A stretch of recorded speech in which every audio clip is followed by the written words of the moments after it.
खोडव्यावर 5-6 तास काल पाणी लावलं होतं. तर मग सकाळ सकाळ खत सोडायसाठी गेलो तो खोडव्याला.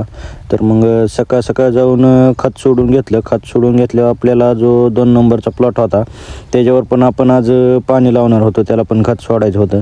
तर मग आज आपण दिवसभर त्याला पाणी लावणार होतो आणि संध्याकाळी खत सोडणार होतो. मग त्याच्यावर पाणी लावून घेतलं. पाणी लावून घेतलं की घरी जाऊन आपल्याला गुरांना गोचिड झालं होतं, तर गोचिडाचं औषध फवारायचं होतं. तर मग घरी जाऊन औषध पंपात काढून घेतलं, गोट्यात सगळ्या मारलं, गुरं ही फवरून घेतली. परत आपल्याला घास राहिला होता भिजवायला, तर ती भिजवायसाठी गेलतो. पण 2-3 वापं झालं की परत लाईट गेली ती. परत मग आपल्याला बाकीचं काम होतं त्याच्यामुळे भिजवलं नाही. तिथून पुढं मग आपल्याला जे रानात तुरी करायच्या होत्या ती रान फनायचं होतं. तर मग येऊन सगळं फनून घेतलं 12 वाजेपर्यंत फनल्यावर परत त्याला आपल्याला रानात तासं टाकून घ्यायची होती सबमिन जोडायला. तर मग हाण्या आलता ट्रॅक्टर घेऊन खालून.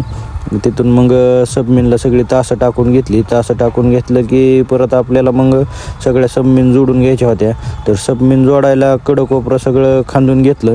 कडकोपरं खांदून घेतल्यावरती एक सबमिन 2 वाजेपर्यंत सगळी जोडून घेतल्यावर परत आपल्याला मग राहिलेल्या सबमिन दुपारनं जेवण करून आल्यावर जोडायच्या होत्या. तर मग ती सगळ्या जोडून घेतल्यावर परत आपल्याला त्या सबमिनला ज्या नळ्या तुटलेल्या त्या सगळ्या जोडून घ्यायच्या होत्या. त्या जोडून परत त्याला जो जॉईनरचं तुकडं पडलं होतं ते तुकडं थोडं जोडायचं होतं. तर मग सगळ्या ह्याला जोडून घेतल्यावर परत आपल्याला मग आपल्या सगळ्या नळ्या पुरून घ्यायच्या होत्या. तर मग मी हाण्याने सगळ्या नळ्या पुरून घेतल्या. तिथून पुढं मग आपण ज्या तुकड्याला पाणी लावलं होतं त्या तुकड्यावर औषध सोडायला आलतो, पण व्होल्टेज लाईटचं कमी असल्यामुळं आपण काय परत औषध सोडलं नाही. आपण टिपाडात घालून परत घरी गेलो.